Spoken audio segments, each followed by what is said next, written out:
سلامونه درنو لیدونکو، هیله ده چې روغ جوړ به اوسئ. قدرمنو هېوادوالو، نن هغه کورنۍ ته راغلی یم چې د دغې مورکۍ زوی چې و زړې سوری او ګردې تیږې لرلې. نو یو بااحساسه ورور مرسته رالیږلی دی.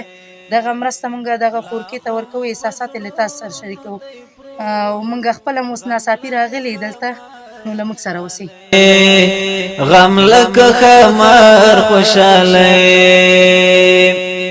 نموی پکار خوشاله. لومړی دا دروازه وګورئ چې دا په څه حال دی، د څه ځای کې دی د ژوند کې.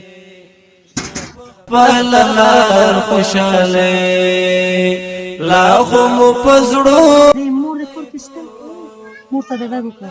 خمر خوشاله غم لکه خمر خوشاله مونږ یو ماتمونو ته جوړ نه یو وجشنونو ته جوړ. السلام علیکم. څنګه یې کورې ښه یې؟ ماشومان دې ښه دي؟ مننه، خوشحاله اوسئ. ناڅاپي در باندې راغلم نو ته جوړ نه یو د روزګار خوشاله زه په خپل لار خوشاله.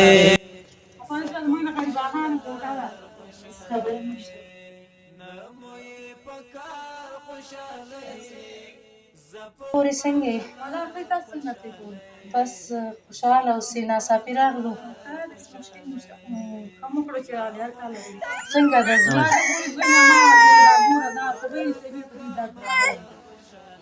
او د دې تیږې پکې دي او اوس مې پلار ویل دا به چېرته ویسو. وایي زه به یې نور څه وکړم، چېرته به یې زه نور ویسم؟ ما خو نور وس هم نشته دی، د کور شی نه مې ټول خرڅ کړي، نور به څه وکړم، وس هم نشته دی. دا اوس به دې درد دی، کور کې هم ډوډۍ نشته دی، دا ډوډۍ مې غواړي وږی هم دی، ناجوړ هم دی. نو بس خدای دې نور په موږ باندې ورحمېږي. دا صبر سره د دې درد بیا راجګ شوی دی.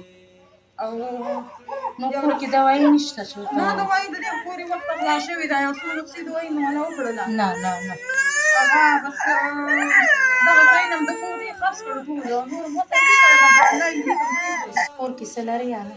کور یې څه شی هم نشته دی، هماغه شین چای بیا هماغه شین چای دی او بچولی یې پخوم او زه یې څښم او زما بچي یې څښي.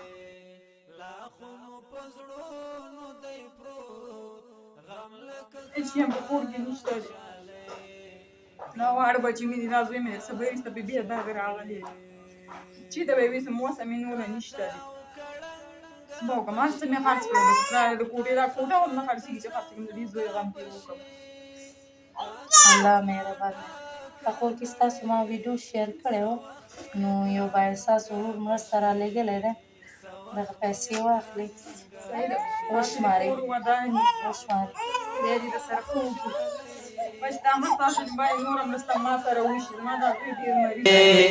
زه په خپل لار خوشاله زه په خپل لار خوشاله زه په خپل لار خوشاله زه په خپل لار خوشاله نموی پکار خوشاله. لس زره. بیا هغه ورور چې دغه مرسته تاسو ته لیږلی دی، هغې ته څه ویل غواړئ؟ هغې نه خدای دې ورسره ډېر ښه وکړي چې زما غریبانانو پوښتنه یې وکړله او زما د دې زوی دغه یې وکړلو، زه به د دې زوی لکه سر یې اوس نه به زه د وړمه دې له چې زه د ویلې یم، او خدای دې دې سره ښه وکړي چې نور هم د غریبانانو سره مرسته وکړي، خدای دې والا د بله طرف ته ورکړي او تاسې هم پرې حیا او پرده وساتي چې زموږ د غریبانانو پوښتنه مو وکړله او خدای دې درسره ډېر ښه وکړي او داسې خدای دې نور هم وسه ورکړي چې نور غریبانانو سره کومک وکړي او هغه یې خدای دې سره ډېر ښه وکړي او تاسو سره دې خدای ډېر ښه وکړي چې دوی هم ځان نه په عذاب کړي او زموږ د غریبانانو پوښتنه مو وکړه. خدای دې ستاسې هر قدم د نیکۍ په تله کې واچوي. مننه، خوشحاله اوسئ. زموږ هدف همدا دی چې د غریبانو په شونډو مسکا راولو، هغوی ته خدمت وکړو. خدای دې تاسو سره ډېر ښه وکړي.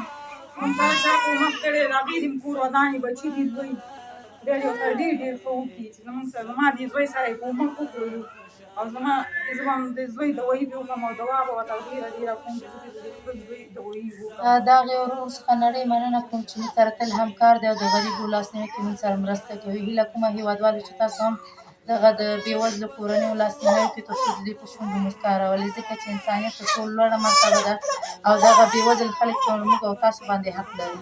نو هیله کومه چې مرسته وکړي، که چېرې غواړئ مرسته وکړي نو زما د وټساپ شمېره ده 080 9 2 څلوېښت 2 اتیا 3 سپما.